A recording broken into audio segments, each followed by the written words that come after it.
ഏറ്റവും പ്രധാനപ്പെട്ട പ്രശ്നം തെരഞ്ഞെടുപ്പ് കഴിഞ്ഞ് സർക്കാർ അധികാരമേറ്റ് മണിക്കൂറുകൾക്കകം പോലീസ് ഒരു ആക്ഷൻ എടുക്കുകയാണ്. അതായത് 14 വട്ടം പോലീസ് അവിടെ എത്തിയിട്ടും പോലീസിനൊരിക്കലും അവരെ സമരസമിതിക്കാരെ ഒഴിപ്പിക്കാനോ അല്ലെങ്കിൽ വീട് കയറി ആക്രമിക്കാനോ തോന്നിയിട്ടില്ല. ഈ സർക്കാർ അധികാരമേറ്റ് മണിക്കൂറുകൾക്കുള്ളിൽ പോലീസ് ആക്ഷൻ ഉണ്ടായെങ്കിൽ ആ ആക്ഷൻ കേവലം നിഷ്കളങ്കമായ ഒരു ആക്ഷൻ അല്ല, അതിന് പിന്നിൽ കൃത്യമായ ഒരു ഗൂഢാലോചനയുണ്ട് എന്ന് സംശയിക്കാം. അങ്ങനെ ഗൂഢാലോചന ഉണ്ടാവുന്നത് എങ്ങനെയാണ്? അതാണ് പോലീസ് സേന. കേരളത്തിലെ പോലീസ് സേന അങ്ങനെയാണ് എന്ന് ആഭ്യന്തരമന്ത്രിക്കെങ്കിലും ഇപ്പോൾ മനസ്സിലായിട്ടുണ്ടാവും. ആഭ്യന്തരമന്ത്രി ഉടൻ തന്നെ അതിൽ ഇടപെട്ട പോലീസിനെ പിൻവലിച്ചുവെങ്കിൽ പോലും അങ്ങനെ ഗൂഢാലോചന നടത്താനും സർക്കാരിൻ്റെ നയം എന്താണെന്ന് പോലും അറിയില്ല. ആ പ്രശ്നത്തിൽ സർക്കാരിൻ്റെ നയം എന്താണെന്ന് പോലും ആർക്കും അറിയില്ല.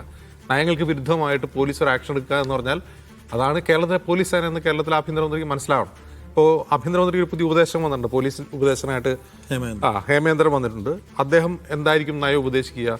പോയ സർക്കാരിൻ്റെ കാലത്ത് കഴിഞ്ഞ 2 പിണറായി വിജയൻ സർക്കാരിൻ്റെ കാലത്ത് ഏറ്റവും കൂടുതൽ വിമർശനം ഉയർന്നിട്ടുള്ള വകുപ്പാണ് ആഭ്യന്തര വകുപ്പ്. അത് പൊതുജനങ്ങളിൽ നിന്ന് മാത്രമല്ല, ആ സർക്കാരിനെ നയിച്ച പാർട്ടിയുടെ അണികൾക്ക് പോലും ഏറ്റവും കൂടുതൽ വിമർശനമുള്ളൊരു വകുപ്പാണ് ആഭ്യന്തര വകുപ്പ്. എങ്കിൽ ഏറ്റവും കൂടുതൽ ജനകീയ രോഷം ഉണ്ടായ ഒരു വകുപ്പിൻ്റെ മന്ത്രി എന്ന നിലയിൽ രമേശ് ചെന്നിത്തല അടുത്ത 5 വർഷം ആ വകുപ്പിനെ എങ്ങനെ കൊണ്ടുപോകുന്നു എന്ന് അറിയണം. ആ നയം എന്താണെന്ന് അവർ പ്രഖ്യാപിക്കണം. ഇപ്പോൾ ഒരു ആംബിഗ്വിറ്റി ഉണ്ട്. കാരണം രമേശ് ചെന്നിത്തലയുടെ കീഴിലുള്ള പോലീസാണ് ആക്ഷൻ എടുത്തത്. രമേശ് ചെന്നിത്തല തടഞ്ഞിട്ടുണ്ട്. ഇപ്പോഴും അവിടെ ഒരാൾ ഗുരുതരാവസ്ഥയിലാണ്. പോലീസ് ആക്രമണത്തിൽ പരിക്കേറ്റ ഒരാൾ ഗുരുതരാവസ്ഥയിലാണ്. അപ്പോൾ അത് ചെറിയ കാര്യമല്ല. ഒന്ന്. രണ്ടാമത്തെ കാര്യം, അവിടുത്തെ പ്രശ്നം പരിഹരിക്കുന്നതുമായി ബന്ധപ്പെട്ടാണ്. നമുക്കറിയാം, കേരളത്തിൽ നിരവധി മനുഷ്യർ വീടില്ലാത്തവരുണ്ട്. ഈ ഉന്നതി എന്നൊക്കെ പറഞ്ഞ് നല്ല പേരിട്ട് വിളിച്ചാലും അതിൻ്റെ പഴയ പേര് കോളനി എന്നാണ്. ആ കോളനിയിൽ എങ്ങനെ കോളനികളായി എന്നുകൂടി നമ്മൾ അറിയണമല്ലോ. എങ്ങനെയാണ് കോളനികൾ ഉണ്ടാകുന്നത്? ഒന്ന്, ലക്ഷം വീട് കോളനികളെന്ന് കുപ്രസിദ്ധമായ അച്യുതമേനോൻ സർക്കാരിൻ്റെ കാലത്ത് നിർമ്മിച്ച കോളനികൾ. ആ കോളനികൾ എന്ന് പറഞ്ഞാൽ ഭൂപരിഷ്കരണത്തിൽ ഭൂമി ലഭിക്കാത്ത പട്ടികജാതിക്കാരെ കൊണ്ടുപോയി പുനരധിവസിപ്പിച്ച സ്ഥലമാണ്.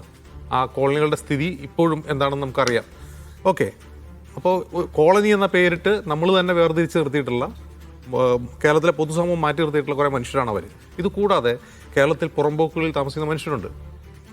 റോഡ് പുറമ്പോക്കിലും തോട് പുറമ്പോക്കിലും ഒക്കെ താമസിക്കുന്ന മനുഷ്യരുണ്ട്. ഇതും ഒരർത്ഥത്തിൽ പുറമ്പോക്കായിട്ട് കിടന്ന സ്ഥലത്ത് ആളുകൾ താമസം ആരംഭിച്ചതാണ്. പിന്നീടാണ് അതിന് ക്ലെയിം വരുന്നത്. 1/2 നൂറ്റാണ്ട് കാലമായി നിയമപോരാട്ടം നടക്കുകയാണ് അതിൻ്റെ ഉടമസ്ഥ സംബന്ധിച്ച്. പുറമ്പോക്കാണോ സ്വകാര്യ വ്യക്തിയുടെയാണോ എന്നുള്ളത് കോടതി കണ്ടെത്തുന്നത് സ്വകാര്യ വ്യക്തിയാണെന്ന് കണ്ടെത്തി.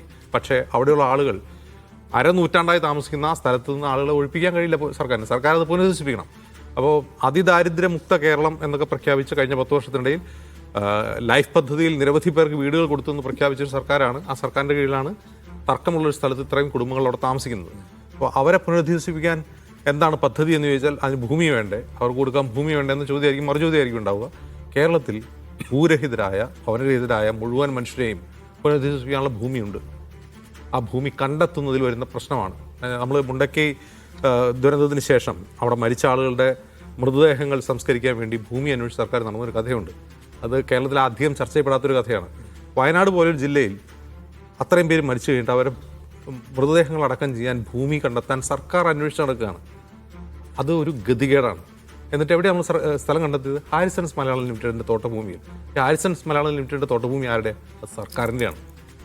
സർക്കാരും ഹാരിസൺസ് മലയാളം ലിമിറ്റഡും തമ്മിൽ കോടതിയിൽ തർക്കം നടക്കുക, ഞങ്ങളുടെയാണോ നിങ്ങളുടെയാണോ എന്ന് ചോദിച്ചിട്ട്. അപ്പോൾ ഇത് സർക്കാർ ഭൂമിയാണെന്ന് ഞാൻ അസന്ദിഗ്ധമായി പറയാൻ കാരണം എന്താണ്?